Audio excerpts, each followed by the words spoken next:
ನಮಸ್ತೆ ವೀಕ್ಷಕರೇ, ವಿಶ್ವಪ್ರಿಯ ಯೂಟ್ಯೂಬ್ ಚಾನಲ್ಗೆ ನಿಮ್ಮೆಲ್ಲರಿಗೂ ಸ್ವಾಗತ. ಇವತ್ತಿನ ವಿಷಯ ಏನಪ್ಪ ಅಂದರೆ ಕ್ಯಾನ್ಸರ್. ಹೌದು ವೀಕ್ಷಕರೇ, ನಮಗೆ ಆ ಶಬ್ದ ಕ್ಯಾನ್ಸರ್ ಅಂತ ನಾವು ಕೇಳ್ತಾ ಇದ್ದಂಗೆ ಮೈಯೆಲ್ಲ ಗಡಗಡ ಅಂತ ನಡಗುತ್ತೆ. ಈ ಒಂದು ಕ್ಯಾನ್ಸರ್ ಹೇಗೆ ಬರುತ್ತೆ? ಹಾಗಾದರೆ ಇದಕ್ಕೆ ಸಂಪೂರ್ಣವಾಗಿ ಔಷಧಿಯೇ ಇಲ್ವಾ? ನಾನು ಈ ವಿಡಿಯೋದಲ್ಲಿ ನಿಮಗೆ ಒಂದು ರಹಸ್ಯಕರವಾದ ಮ್ಯಾಜಿಕ್ ರಹಸ್ಯವನ್ನು ನಾನು ನಿಮಗೆ ತಿಳಿಸ್ಕೊಡ್ತೀನಿ.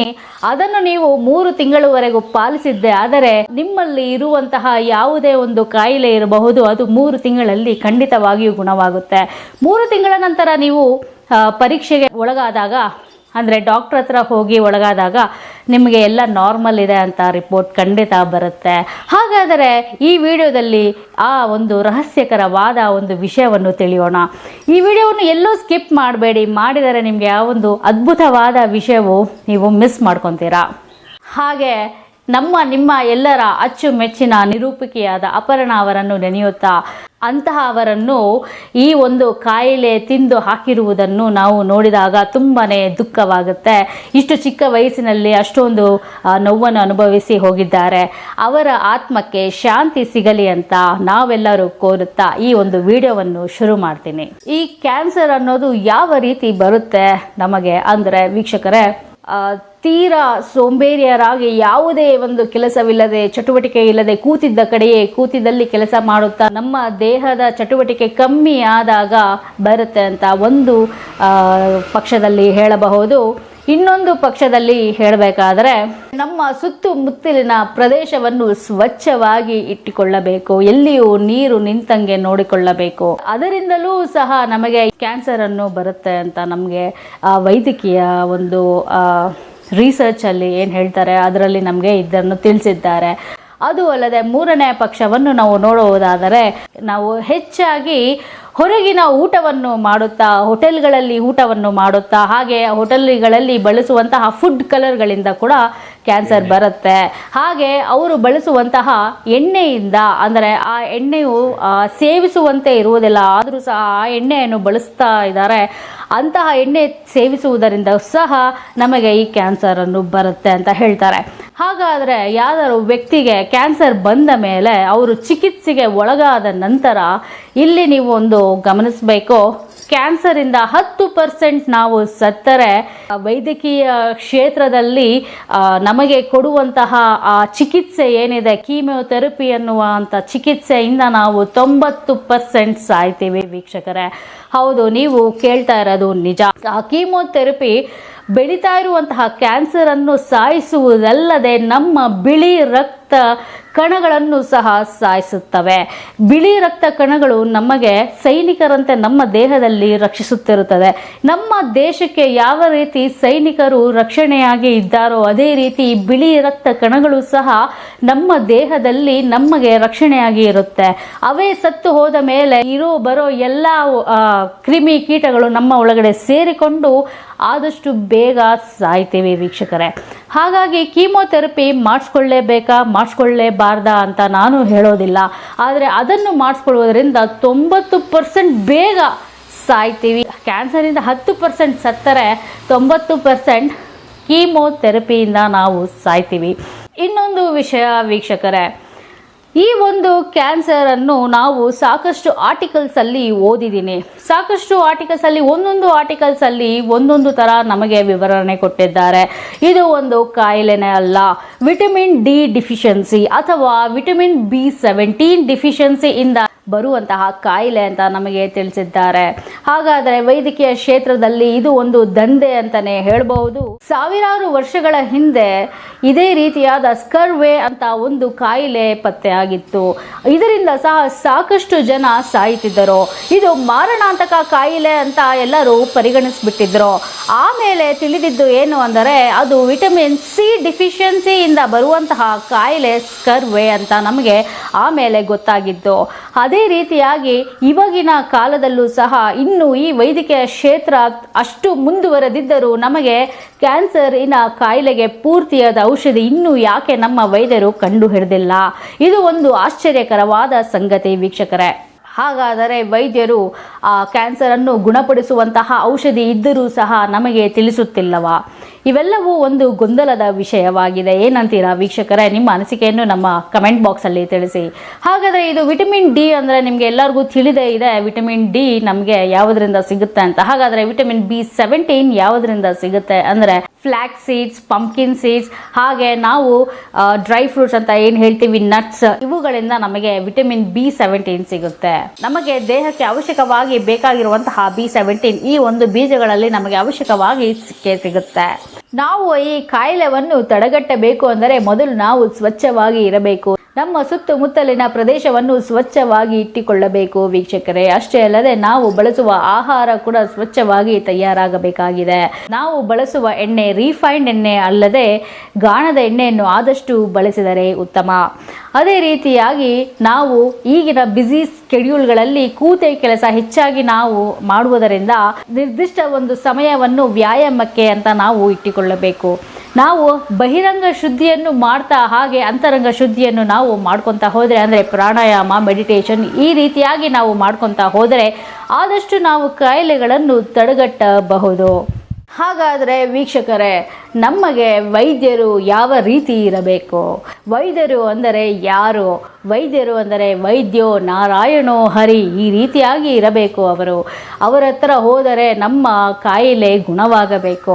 ಈಗಿನ ಪರಿಸ್ಥಿತಿ ಯಾವ ರೀತಿಯಾಗಿದೆ ಅಂದರೆ ನಮಗೆ ಡಯಾಬಿಟೀಸ್ ಆಗಲಿ, BP ಆಗಲಿ, ಯಾವುದೋ ಒಂದು ಕಾಯಿಲೆ ಇದ್ದು ನಾವು ವೈದ್ಯರ ಹತ್ರ ಹೋದ್ವಿ ಅಂದರೆ ಅವರು ಪರೀಕ್ಷೆ ಮಾಡಿ ಈ ಒಂದು ಕಾಯಿಲೆಗೆ ಜೀವನ ಪೂರ್ತಿ ನೀವು ಈ ಒಂದು ಗುಳಿಗೆಯನ್ನು ತಗೊಳ್ಳಲೇಬೇಕು, ಈ ರೀತಿಯಾಗಿ ಹೆದರಿಸುವವರು ನಿಮಗೆ ಈ ಒಂದು ಕಾಯಿಲೆ ಇದೆಯಾ ಅಷ್ಟೇ, ನೀವು ಜೀವನ ಪೂರ್ತಿ ಈ ಗುಳಿಗೆಯನ್ನು ತಗೊಳ್ಳಬೇಕು, ಇನ್ಸುಲಿನ್ ಅನ್ನು ತಗೊಳ್ಳೇಬೇಕು, ಈ ರೀತಿಯಾಗಿ ಹೆದರಿಸುವವರು ವೈದ್ಯರೇ.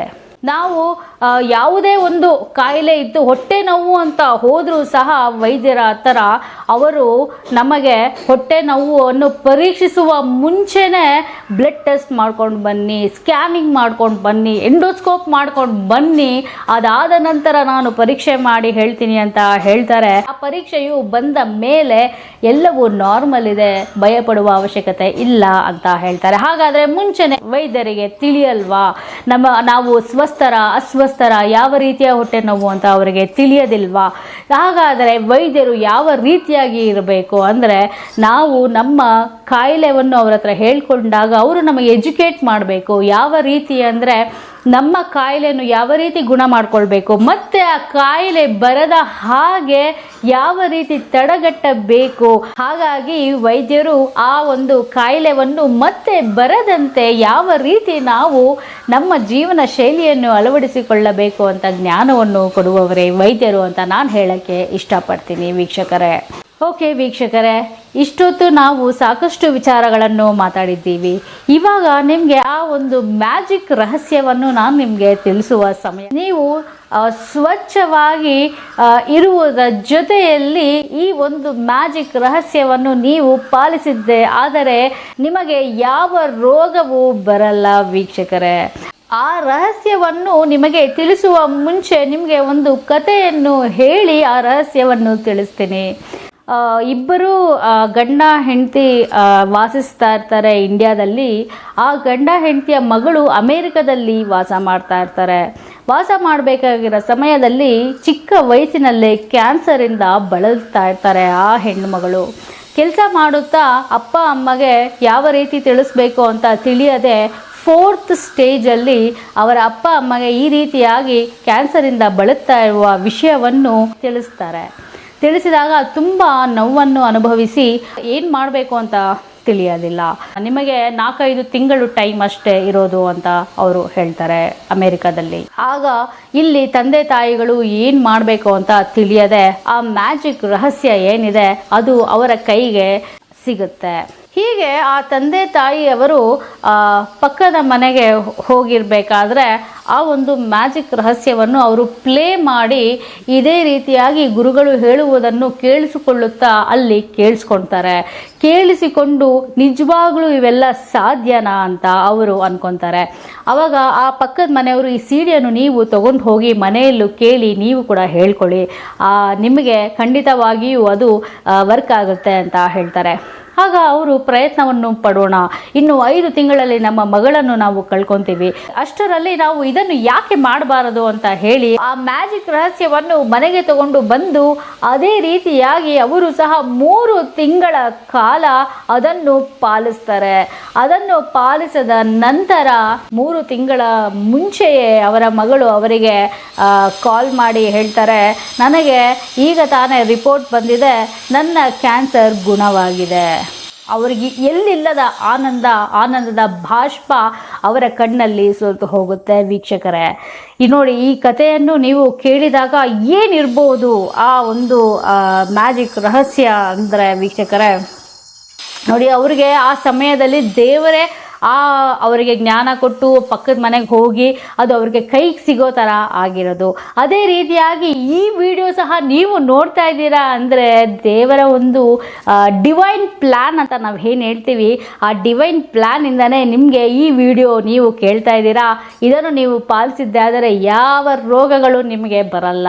ಹಾಗಾಗಿ ಈ ಒಂದು ಮ್ಯಾಜಿಕ್ ರಹಸ್ಯವನ್ನು ಈಗ ಹೇಳ್ತೀನಿ, ಕೇಳಿ. ಏನಪ್ಪ ಮ್ಯಾಜಿಕ್ ರಹಸ್ಯ ಅಂದರೆ ವಿಷ್ಣು ಸಹಸ್ರ ನಾಮ.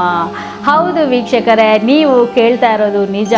ವಿಷ್ಣು ಸಹಸ್ರನಾಮವನ್ನು ಬೆಳಗಿನ ಜಾವ ಮತ್ತೆ ಗೋಧೂಳಿಯ ಸಮಯದಲ್ಲಿ ಸಂಜೆ 2 ಹೊತ್ತು ನಾವು ಯಾರಿಗೆ ಅಸ್ವಸ್ಥರಿರ್ತಾರೋ ಅವರ ಹೆಸರನ್ನು ಹೇಳಿಕೊಂಡು ಸಹ ಹೇಳ್ಬೋದು, ಅಥವಾ ಅಸ್ವಸ್ಥರಿರುವವರೇ ಕೂತಿಕೊಂಡು ಸಹ ಈ ಒಂದು ವಿಷ್ಣು ಸಹಸ್ರ ನಾಮವನ್ನು ಜಪಿಸಬಹುದು.